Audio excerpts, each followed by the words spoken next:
पूछतानी सरे आम लेला कैसे बा हो लगे आके खुले आम लेला दे बाधे रही तमाम लेला नो टाइम वेस्ट करो टेस्ट अभी टटके है बे अरे टटके है बे तनी देखी जरा आवा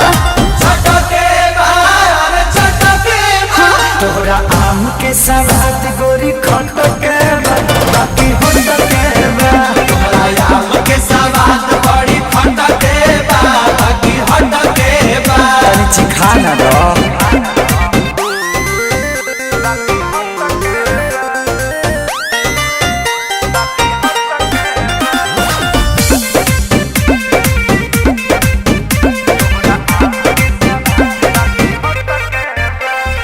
खेत खाना दानी बा बाप के बागानी बा ओहरे बागाने के आम बा ले लो भर झोरा सस्ते ही दाम बा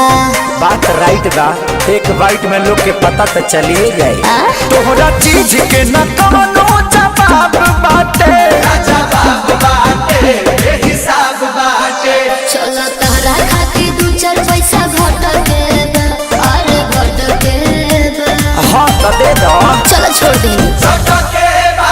अरे चटके बा अरे तोरा आम के सवाद गोरी खटके बा बाकी हटके बा अच्छा आम के सवाद बड़ी खटके बा बाकी हटके बा कौन छुछू लागत रे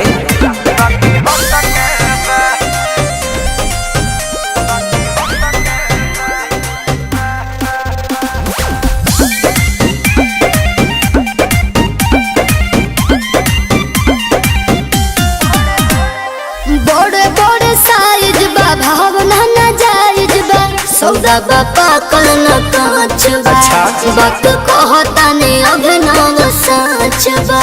अच्छा तो सुनो हाँ हो तोहरा लंगड़ा के तगड़ा सवाद बाटे जिंदाबाद बाटे जिंदाबाद बाटे सारे राहुल होई फिर जुस मोटक बा अरे मोटक बा हाँ तो पहुँच जाए रे सही